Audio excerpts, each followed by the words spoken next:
سوائے اپنی ذات کے۔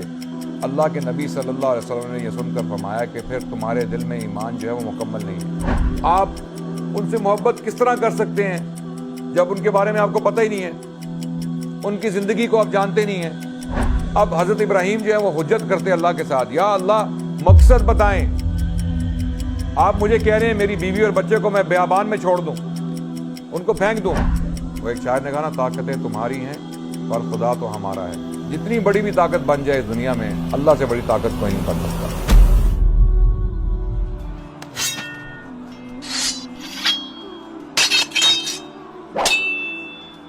بسم اللہ الرحمن الرحیم، الحمدللہ والصلاة والسلام علی رسول اللہ، اما بعد، اعوذ باللہ السمیع العلیم من الشیطان الرجیم، بسم اللہ الرحمن الرحیم، وما ارسلناک الا رحمۃ للعالمین، وقال رسول اللہ صلی اللہ علیہ وسلم، لا یؤمن احدکم حتی اکون احب الیہ من والدہ وولدہ والناس اجمعین، او کما قال علیہ الصلاۃ والسلام۔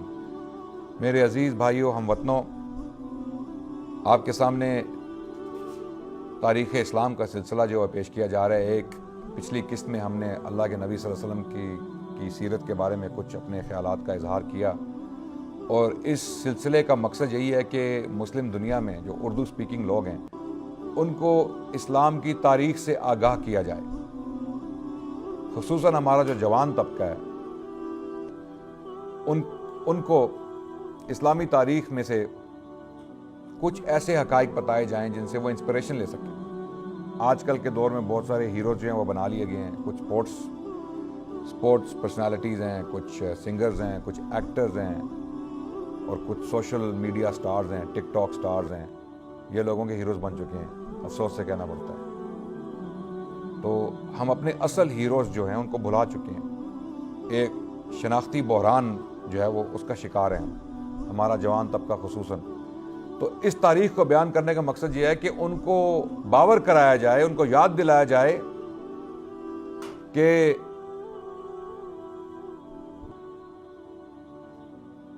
اگلے زمانے میں کوئی میر بھی تھا۔ غالب کا شعر ہے نا کہ ریختہ کہ تم ہی استاد نہیں ہو غالب، کہتے ہیں اگلے زمانے میں کوئی میر بھی تھا۔ یہ ایک مثال ہے کہ آج کے دور میں لوگ سمجھتے ہیں کہ بڑی بڑی عظیم شخصیات زندہ ہیں، بڑے بڑے اچھے ہیروز ہیں، لیکن پچھلے زمانے میں کچھ ایسے لوگ بھی تھے جو حقیقی ہیروز تھے، جن کو ہم بھلا چکے ہیں، جن کو ہم پس پش ڈال چکے ہیں، اور اس کا نتیجہ یہ ہوا کہ ہم ایک شناختی بحران کا شکار ہو چکے ہیں۔ ہم اپنے آپ کو بھول چکے ہیں۔ خود مسلمان سے پوشیدہ ہے مسلمان کا مقام۔ اس کی وجہ، جب مسلمان کو یہی نہیں پتا ہوگا کہ وہ مسلمان کیوں ہے تو وہ کس وجہ سے مسلمان بنے گا؟ اسلام کا لبادہ وہ کس لیے اوڑھے گا؟ اسلام کا پرچار وہ کیوں کرے گا؟ جب تک اس کو اسلام کے ہیروز کے بارے میں نہیں بتایا جائے گا، اس کو اسلام کی سمجھ نہیں آ سکتی۔ اسلام کی عظمت جو ہے، اسلام کا رعب اس کے دل میں نہیں بیٹھ سکتا۔ تو ہمیں اپنی اولاد، اپنے جوان طبقے کو یاد دلانا ہے کہ ہمارے پیچھے بہت بڑے بڑے بزرگ، بڑی بڑی شخصیات اور بڑے بڑے لوگ ہیں، اور ان کے بارے میں اس تاریخ اسلام کے سلسلے میں انشاءاللہ ان کے بارے میں ان کا ذکر کیا جائے گا اور ان کی یاد تازہ کی جائے گی انشاءاللہ۔ تو ہم اللہ کے نبی صلی اللہ علیہ وسلم سے شروع ہوئے تھے۔ پچھلی قسط میں ہم نے کچھ پیشن گوئیاں جو ہیں ان کے اوپر روشنی ڈالی۔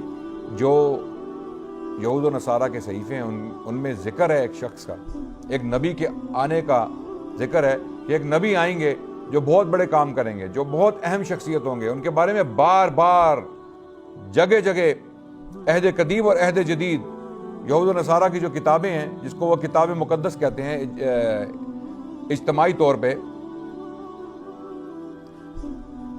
ان صحیفوں میں اللہ کے نبی صلی اللہ علیہ وسلم کا ذکر ہے، اور بہت زبردست، صریحتاً، صاف شفاف الفاظ میں ان کا ذکر ہے۔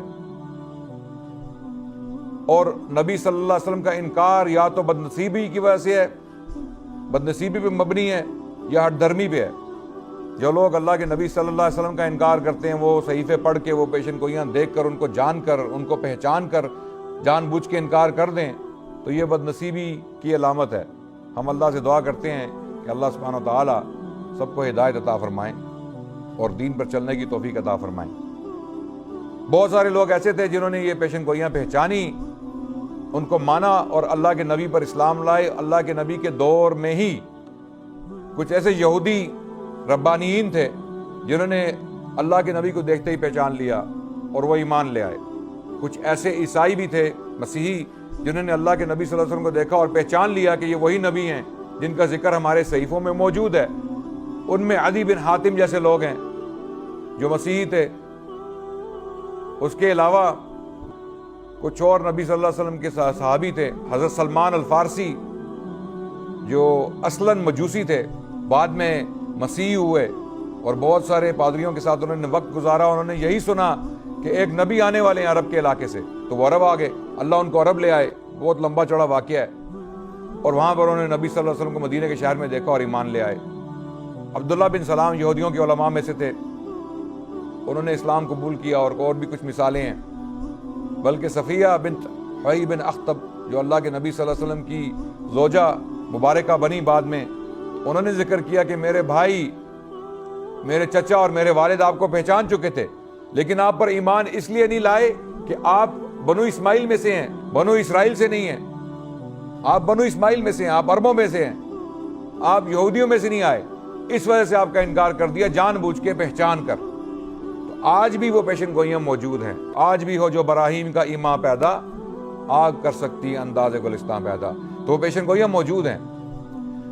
تو ان کا ذکر ہم کر رہے تھے، ان کے اوپر ہم نے کچھ روشنی ڈالی، اور مقصد یہی تھا کہ یہ بتا دیا جائے کہ اللہ کے نبی صلی اللہ علیہ وسلم نے جو نبوت کا دعویٰ کیا 6 صدی عیسوی میں، وہ کوئی دنیا کے لیے ایک شوق نہیں تھا، بلکہ اللہ کے نبی کا ذکر پہلے بھی موجود تھا۔ اب انشاءاللہ ہم اللہ کے نبی صلی اللہ علیہ وسلم کے بارے میں کچھ اور باتیں کریں گے، کچھ ان کی زندگی پر روشنی ڈالیں گے، تاکہ ہم انشاءاللہ تاریخ اسلام کا جو سلسلہ ہم نے شروع کیا ہے اس کو آگے بڑھا سکیں انشاءاللہ۔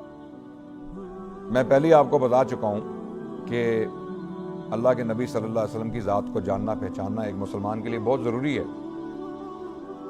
آج ہمارے ہیروز جو ہیں وہ ایسے لوگ بن چکے ہیں جو اس قابل نہیں ہے کہ ان کو ہیرو بنایا جائے، اور جو ہمارے حقیقی ہیرو ہیں ان کو بلا چکے ہیں۔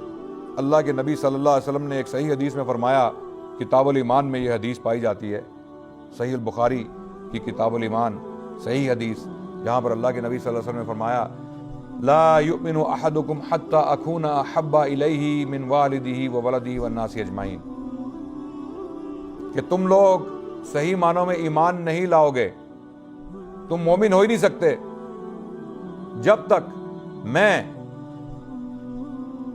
تم سب کو اپنی اولاد سے، اپنے ماں باپ سے اور تمام انسانیت سے زیادہ عزیز نہ ہو جاؤں، محبوب نہ ہو جاؤں۔ یہاں پر اس حدیث میں جو لفظ ہے وہ محبت کا ہے،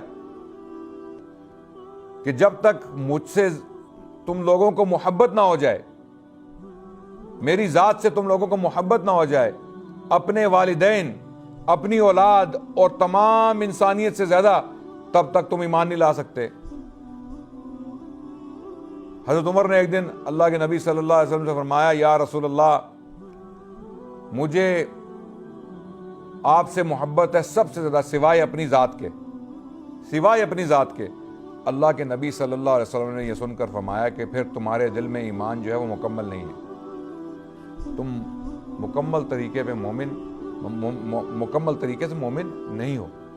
حضرت عمر نے فرمایا، یا رسول اللہ، میں آپ کو اپنی ذات سے بھی زیادہ پیار کرتا ہوں، آپ سے اپنی ذات سے زیادہ محبت کرتا ہوں۔ تو جب تک ہم سب کو اللہ کے نبی صلی اللہ علیہ وسلم سے محبت نہ ہو جائے، حقیقی معنوں میں محبت نہ ہو جائے، اپنے ماں باپ سے، اپنی اولاد سے اور تمام انسانیت سے زیادہ، ہم مومن نہیں ہو سکتے، ہم ایمان نہیں لا سکتے۔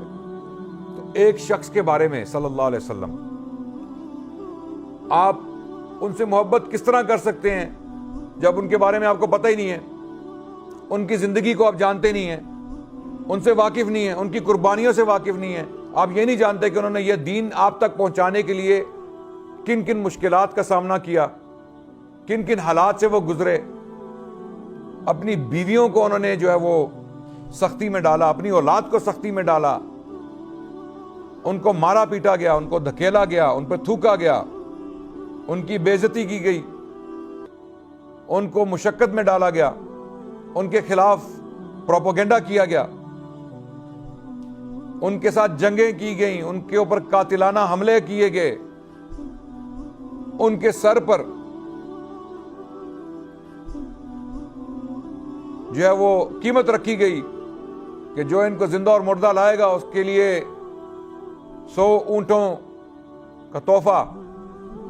اس قسم کے حالات سے اللہ کے نبی صلی اللہ علیہ وسلم گزرے، اس لیے کہ ہم مسلمان ہو جائیں، ہم اللہ کو مان لیں، اللہ کی ذات کو وحدہ لا شریک مان کر اللہ کی عبادت کریں، برائیوں سے بچیں، اچھائیوں کی طرف جائیں، ماں باپ کے ساتھ اچھا سلوک کریں، یتیموں کی کفالت کریں، بیواؤں کی مدد کریں، غریبوں کی، مسکینوں کی جو ہے وہ مدد کریں، اور دنیا میں امن کا پیغام لے کر پھیل جائیں۔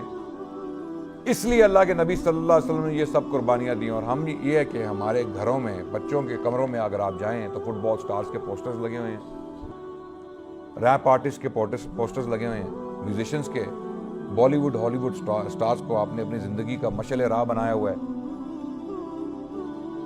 اور نام ہم سب کے مسلمانوں والے ہیں۔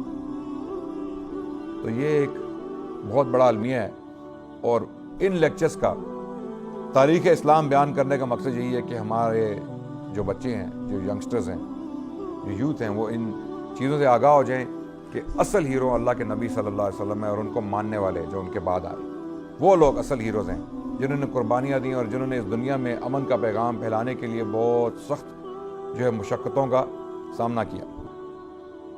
اب ہم چلتے ہیں اللہ کے نبی صلی اللہ علیہ وسلم کے بارے میں گفتگو کرتے ہیں کہ اللہ کے نبی صلی اللہ علیہ وسلم پیدا ہوئے مکے کے شہر میں سن 571 عیسوی کے لگ بھگ، اور اسلامی کیلنڈر کے مطابق ان کی پیدائش تقریباً 9 ربیع الاول کی ہے، لیکن اکثر مسلمان آج کی دنیا میں وہ یہ سمجھتے ہیں کہ 12 ربیع الاول کو اللہ کے نبی صلی اللہ علیہ وسلم کی پیدائش ہوئی۔ 12 ربیع الاول کو ان کی وفات ضرور ہوئی اللہ کے نبی صلی اللہ علیہ وسلم کی، لیکن پیدائش پر علماء کا اختلاف ہے، اور بہت سارے علماء نے اس پر تحقیق کی، بڑی بڑی لمبی چوڑی کتابیں لکھی، اور جو ڈیٹ سامنے آتی ہے، جو حقیقی ڈیٹ معلوم ہوتی ہے، وہ ہے 9 ربیع الاول سن 571 عیسوی کا جو سال تھا، اور اس سال کو عام الفیل بھی کہا جاتا ہے۔ اللہ کے نبی صلی اللہ علیہ وسلم جس سال میں پیدا ہوئے، اسی سال میں ایک بہت بڑا واقعہ ہوا عرب کے خطے میں۔ حبشہ کا جو گورنر تھا، حبشہ اور یمن کا جو گورنر تھا، اس کا نام تھا ابرہہ، وہ ایک بہت جابر ظالم قسم کا سلطان تھا، اور اس نے مکے پر حملہ کیا۔ یہ واقعہ بھی بہت لمبا چوڑا ہے، اس کو اختصار سے پیش کرتا ہوں۔ اس نے مکے پر حملہ کیا اور ہاتھیوں کی فوج لے کے آیا، اور سب سے بڑا ہاتھی جو سب سے آگے تھا اس کا نام تھا محمود، اور اس ہاتھی نے مکے کے قریب آ کر آگے جانے سے انکار کر دیا، کیونکہ مکے کا شہر جو ہے وہ ایک مقدس شہر ہے۔ ہاں، بت پرستی وہاں پر ہوئی، اس کو پامال کیا گیا، لیکن یہ شہر حضرت ابراہیم علیہ السلام سے پہلے کا آباد ہے۔ یہاں پر کعبۃ اللہ کو حضرت آدم علیہ السلام نے بنایا، اس کے بعد اس کی تجدید کی گئی حضرت ابراہیم علیہ السلام کے دور میں۔ حضرت ابراہیم اور اسماعیل دونوں نے مل کے کعبۃ اللہ کو دوبارہ بنایا، اور حضرت اسماعیل علیہ السلام یہاں پر بسے ایک پلان کے تحت۔ پلان یہی تھا کہ یہاں پر اس نبی کی پیدائش ہونی ہے جس نے رحمت للعالمین بننا ہے، تو اس لیے اللہ سبحانہ و تعالیٰ نے حضرت ابراہیم کو حکم دیا، اور وہ اس طرح کے لوگ تھے، اس قسم کے لوگ تھے کہ سر خم تسلیم، حکم آ گیا، سمجھ آیا یا نہیں آیا، اس کو جو ہے پورا کرنا ہے، اس کی تکمیل کرنی ہے۔ اب حضرت ابراہیم جو ہے وہ حجت کرتے اللہ کے ساتھ، یا اللہ مقصد بتائیں، آپ مجھے کہہ رہے ہیں میری بیوی اور بچے کو میں بیابان میں چھوڑ دوں، ان کو پھینک دوں، یعنی پھینکنا ہی ہے نا، کہ حکم آیا کہ آپ ان کو جا کے چھوڑ دیں۔ اور جب حضرت ہاجرہ اور اسماعیل علیہ السلام کو اس وادی میں چھوڑا جو بیابان اور سنگلاخ پہاڑوں سے گھری ہوئی تھی، تو اس ٹائم حضرت ہاجرہ کو حیرت ہوئی، تعجب ہوا کہ میرے جو خاوند ہیں وہ مجھے یہاں پر کیوں چھوڑ کے جا رہے ہیں؟ تو انہوں نے پوچھا کہ آپ یہ ہمارے ساتھ کیوں کر رہے ہیں؟ حضرت ابراہیم علیہ السلام خاموش تھے اپنی سواری پر، اور وہ اپنی منزل کی طرف جو ہے وہ گامزن تھے، تو اس وقت حضرت ہاجرہ نے ان سے پوچھا کہ کیا یہ اللہ کا حکم ہے؟ تو حضرت ابراہیم علیہ السلام نے جو ہے وہ اپنا سر ہلا کر اشارتاً ان کو بتایا کہ بے شک یہ اللہ کا حکم ہے، میں مجبور ہوں۔ نہ انہوں نے حضرت ہاجرہ کو بتایا کہ آپ کو یہاں کیوں چھوڑا جا رہا ہے، اور نہ حضرت ابراہیم علیہ السلام نے اللہ سے گلہ کیا، سر خم تسلیم۔ ان پر وحی نازل کی گئی کہ یہ حکم ہے، آپ اس کو بجلائیں، اور انہوں نے اس کی تکمیل کی، اور اللہ کو پتہ تھا کہ اللہ کا پلان کیا ہے۔ اللہ سبحانہ و تعالیٰ نے حضرت اسماعیل علیہ السلام کے ذریعے اس شہر کو دوبارہ آباد کیا، مکے کا شہر آباد ہوا، اور یہاں پر دوبارہ جو ہے وہ آبادی ہوئی۔ اور بعد میں حضرت اسماعیل کی اولاد کے لوگ جو ہیں وہ اسی مذہب پر قائم رہے، لیکن پھر کچھ لوگ ایسے آئے جنہوں نے اس مذہب کو مسخ کیا، اس کی حالت کو بدلا، اس کے اندر بدعات کو داخل کیا، اور پھر شرک اس کے بعد آیا، اور اس قسم کا شرک آیا کہ جو شرک جلی تھا، حقیقی شرک تھا، بتوں کی پوجا شروع ہو گئی، اور پھر تقریباً 360 کے لگ بھگ جو ہے بت کعبے میں لگا دیے گئے۔ تو یہ کعبے کی جو حرمت تھی اس کو پامال کیا گیا بہت ساری صدیوں تک، لیکن اللہ سبحانہ و تعالیٰ ایک فائنل جو مومنٹ تھی اس کا انتظار کر رہے تھے کہ اللہ کے نبی صلی اللہ علیہ وسلم آئیں گے اور وہ اس گھر کی صفائی کریں گے، اور وہی ہوا۔ تو مکے پر حملہ کیا گیا، ابرہہ نے جب اپنی فوج سے حملہ کیا تو قرآن میں اس واقعے کا ذکر ہے کہ اللہ نے ابابیل بھیجے اپنے گھر کو بچانے کے لیے۔ حضرت عبد المطلب جو تھے نبی صلی اللہ علیہ وسلم کے دادا اس وقت حیات تھے، تو ان کے کچھ ریوڑ تھے بکریوں کے، اور ابرہہ کے لشکر نے ان پر قبضہ کر لیا۔ تو عبد المطلب جو سردار تھے مکے کے، اس وقت سرداروں میں جانے جاتے تھے، وہ آئے ابرہہ کے پاس، انہوں نے کہا کہ میرے ریوڑ جو ہیں، میرے جو مویشی ہیں، مال مویشی، وہ آپ میرے حوالے کیجئے۔ تو ابرہہ نے کہا کہ میرے دل میں آپ کی بڑی عزت تھی، جب میں نے آپ کو دیکھا آپ کی شخصیت سے میں متاثر ہوا، لیکن آپ کی بات سن کے میرے دل سے آپ کی ساری عزت نکل گئی۔ کیوں؟ آپ اپنے شہر کو بچائیں، اپنے لوگوں کو بچائیں، آپ بکریوں کے لیے جو ہیں وہ مجھ سے التجا کر رہے ہیں، بکریاں کی چیزیں۔ حضرت عبد المطلب انہوں نے فرمایا جس کا گھر ہے وہ اس کی حفاظت کرے گا، گھر کا مالک گھر کی حفاظت کرے گا، میری جو مجازی ملکیت ہے وہ انہی بکری اور مال مویشی کی ہے، میں اس کے لیے آیا ہوں۔ تو ابرہہ کو وہ بات سمجھ نہیں آئی، اور وہی ہوا، اللہ نے پرندے بھیجے ابابیل، اور انہوں نے لشکر کو تباہ برباد کر دیا۔ اس کا ذکر اللہ سبحانہ وتعالیٰ نے قرآن پاک میں سورۃ الفیل میں کیا ہے۔ اعوذ باللہ من الشیطان الرجیم، الم تر کیف فعل ربک باصحاب الفیل الم یجعل کیدہم فی تضلیل وارسل علیہم طیرا ابابیل ترمیہم بحجارۃ من سجیل فجعلہم کعصف مأکول، کہ کیا تم لوگوں نے دیکھا نہیں کہ اللہ نے ہاتھیوں کے لشکر کے ساتھ کیا؟ کہ اللہ وہی واقعہ یاد دلا رہے ہیں جو کچھ لوگوں نے دیکھا تھا، عینی شاہدین جو ہے وہ زندہ تھے۔ جب یہ قرآن کی صورت نازل ہوئی، سورۃ الفیل جب نازل ہوئی، تو ایسے لوگ بھی حیات تھے، زندہ تھے، بوڑھے، جنہوں نے اپنی آنکھوں سے وہ واقعہ دیکھا تھا۔ تو اللہ ان کو یاد دلا رہے ہیں تمہیں معلوم نہیں ہے؟ کیا تم نے اپنی آنکھوں سے نہیں دیکھا کہ اس لشکر کے ساتھ اللہ نے کیا کیا؟ اس کو کھایا ہوا بھوس بنا دیا، جس طرح جو بھوسا ہوتا ہے جب کھاتے ہیں جانور تو وہ چبانے کے بعد جو اس کی حالت ہوتی ہے، تو اللہ نے اس کی مثال دی کہ ان کو اس طرح بنا دیا، یعنی ان کو ٹکڑے ٹکڑے کر دیا اللہ نے ایسے لشکر کو جس نے مکے پہ حملہ کیا۔ بلکہ ایک اور بڑے مزے کی بات آپ کو بتا چلوں، پہلے بھی کچھ پلانز بنے تھے عرب پر حملہ کرنے کے۔ اللہ نے اس شہر کی حفاظت کی کیونکہ یہاں پر ایک پلان تھا، یہاں پر ایک نبی کو بھیجنا ہے، ایک نبی نے یہاں پیدا ہونا ہے، اس کو تباہ نہیں کیا جا سکتا۔ کیوں؟ حضرت ابراہیم علیہ السلام نے خصوصاً دعا کی تھی اس شہر کے لیے کہ اے اللہ اس شہر کو امن کا شہر بنائیں اور یہاں پر رزق کی فراوانی کر دیں۔ یہ حضرت ابراہیم علیہ السلام کی دعا قرآن میں موجود ہے۔ تو سکندر اعظم، الیگزینڈر دی گریٹ، چوتھی صدی قبل مسیح، اس نے پوری دنیا تقریباً فتح کر لی۔ جہاں جہاں وہ گیا، 20 سال کی عمر میں وہ شروع ہوا، بہت چھوٹی عمر میں، جب اس کا والد فلپ II اس کی وفات ہوئی، اس کی ڈیتھ ہوئی، اس کو اسیسینیٹ کیا گیا، قتل کیا گیا میسیڈونیا میں، اور ارسطو اس کا استاد تھا۔ ارسطو بہت مشہور فلسفی، 4 صدی قبل مسیح میں۔ اس وقت سکندر اعظم جو ہے وہ اس کو یہ پڑھایا گیا, اس کو یہ سکھایا گیا کہ گریکس جو ہیں, جو میسیڈونینز ہیں, وہ ایک سپیریئر ریس ہیں, ایک اعلیٰ نسل ہیں, اور ان کا حق ہے دنیا پر حکومت کرنا. اس کی اس طرح کی مینٹل کنڈیشننگ کی گئی. تو وہ نکلا اپنی فوجیں لے کے, اور پھر اس نے ایران کا خطہ فتح کیا, ترکی کا خطہ فتح کیا, مصر فتح کیا, یہاں تک کہ وہ پاکستان تک پہنچ گیا. اس کی جو سب سے شدید جنگ ہوئی, جس میں اس کو سب سے زیادہ نقصان ہوا, وہ جنگ جہلم کے پاس ہوئی تھی. جہلم کے لوگ ویسے بھی بہت خطرناک ہیں. آج کل بھی بہت سارے کچھ لوگ ہیں جو جن کا تعلق جہلم سے ہے, وہ بہت خطرناک کام کر رہے ہیں. تو جہلم کے قریب ایک شہر ہے پنڈ دادن خان.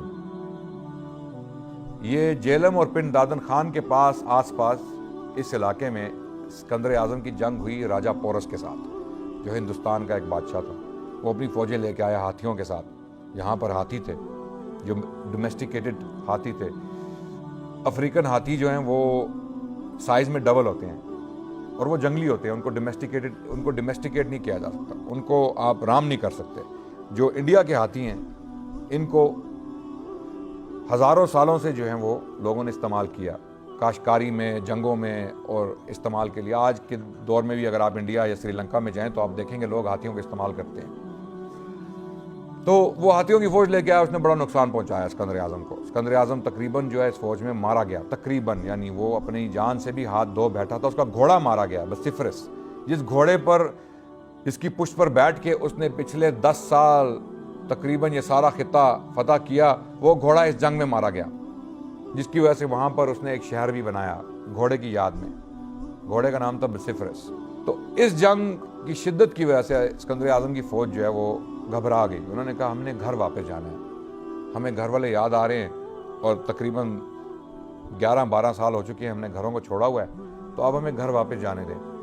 تو اسکندر اعظم مجبوراً جو ہے وہ مڑا اور اس نے بابل کا رخ کیا, جو بابل کا شہر اس نے فتح کر لیا تھا آلریڈی, وہاں پر چلا گیا. وہاں پر جا کر اس نے حکم دیا, اب یہ بات ہے جو میں پوائنٹ کی بات کرنا چاہ رہا ہوں, وہاں پر جا کے اس نے حکم دیا کہ عرب پر حملہ کرنا ہے. اب اگلا حملہ جو ہے وہ عرب کے خطے پہ کرنا ہے. یہ مورخین نے لکھا ہے کہ آخری فیصلہ جو تھا اسکندر اعظم کا یہ تھا. 33 سال اس کی عمر تھی اس وقت, ینگ, جوان بندہ. تقریباً پوری دنیا فتح کرنے کے بعد اس کا رخ عرب کی طرف ہوا کہ میں نے مصر بھی فتح کر لیا, ایران بھی فتح کر لیا, ترکی بھی فتح ہو گیا, یورپ کا اکثر جو جتنے بھی میرے دشمن تھے جو میرے سامنے آئے ان کو میں نے شکست دی. حالانکہ راجہ پورس بھی شکست خوردہ ہوا, نقصان پہنچا کر اس کو شکست ہوئی, اور اسکندر اعظم نے اس کو اپنا گورنر بنا کے وہیں چھوڑ دیا انڈیا میں کہ تم ہمارے گورنر ہو. اور افغانستان کا خطہ بھی فتح ہوا. یہاں پر افغانستان میں بھی گریکس کی تقریباً 200 سال حکومت رہی ہے. پاکستان پر بھی حکومت تھی گریکس کی. یہاں پر جہاں پر آپ بیٹھے ہیں آج اسلام آباد میں, یہاں پر بھی یونانیوں کی حکومت 200 سال رہی ہے, جو سکندر اعظم کے بعد جو اس کی باقیات تھی. تو اس کا آخری فیصلہ تھا کہ عرب پر حملہ کیا جائے, فوجیں تیار کی جائیں. تو بابل میں فوجی تیاری شروع ہو گئی کہ عرب پر حملہ کیا جائے گا. اور جب اس نے یہ فیصلہ کیا تو یہ اس کا آخری فیصلہ ثابت ہوا. وہ بیمار ہوا اور اس کی بابل میں ہی وفات ہوئی. کچھ لوگ یہ دعویٰ کرتے ہیں کہ اس کو زہر دیا گیا, کچھ لوگ کہتے ہیں کہ وہ تبھی موت مرا, کچھ لوگ کہتے ہیں کہ اس کو ملیریا ہوا. بہت ساری تھیریز ہیں. لیکن ینگ بندہ 33 ایئرز اولڈ, اپنی طاقت کے عروج پر اللہ نے اس کو اٹھا لیا. اس کا آخری فیصلہ تھا کہ عرب پر حملہ کیا جائے, اور اس کا نتیجہ یہ ہوا یقیناً اللہ نے اس کو اٹھا لیا, اور اس کا یہ فیصلہ اس کے مرنے کے بعد تبدیل کر دیا گیا. عرب پر حملہ نہیں کیا گیا, عرب پر حملہ نہیں کیا. جس نے بھی جزیرۃ العرب پر فوج کشی کرنے کی کوشش کی یا حملہ کرنے کی کوشش کی, یا تو وہ انتہائی بد نصیب قرار پایا یا وہ خود تباہ و برباد کر دیا گیا. اور یہی ہوا ابراہ کے ساتھ. ابراہ نے مکے پہ حملہ کیا, اس کی پوری فوج جو ہے وہ پلٹ دی گئی. اللہ نے نیچرل قوتوں سے, پرندوں سے اس فوج کو مروا دیا, بیڑا گرک کر دیا. تو اللہ سبحانہ و تعالیٰ جو ہیں وہ اللہ کی لاٹھی کہتے ہیں, بے آواز ہے, وہ یقیناً بے آواز ہے. آپ کو ظاہری طور پہ نظر آئے گا کہ کچھ طاقتیں جو ہیں وہ بہت بڑی طاقتیں ہیں. وہ ایک شاعر نے کہا نا، طاقتیں تمہاری ہیں پر خدا تو ہمارا ہے. طاقتیں تمہاری ہیں پر خدا تو ہمارا ہے. تو جتنی بڑی بھی طاقت بن جائے اس دنیا میں، اللہ سے بڑی طاقت کوئی نہیں بن سکتا. تو اس لشکر کو تباہ کیا گیا. اتنا بڑا واقعہ تھا. اسی سال اللہ کے نبی صلی اللہ علیہ وسلم کی پیدائش ہوئی. محمد رسول اللہ صلی اللہ علیہ وسلم کی پیدائش ہوئی بنو ہاشم میں، مکے کا ایک بہت اعلیٰ خاندان، حضرت اسماعیل کی اولاد میں سے. اور قریش کا جو قبیلہ ہے وہ حضرت اسماعیل علیہ السلام کی ڈائریکٹ اولاد میں سے تھا. اور اس قبیلے کے اندر ایک نوبل فیملی تھی، بہت عظیم فیملی. یعنی وہ ایسی فیملی تھی کہ مکے کے اندر جو کعبۃ اللہ تھا، اس کی کفالت اس فیملی کے حوالے کی گئی تھی. اور اسی خاندان میں اللہ کے نبی صلی اللہ علیہ وسلم کی پیدائش ہوئی. اور اس کے بعد انشاءاللہ جو تفصیلات ہیں وہ ہم اپنی اگلی قسط میں بیان کریں گے. تب تک کے لیے آپ سے اجازت چاہتے ہیں. السلام علیکم والحمد للہ رب العالمین.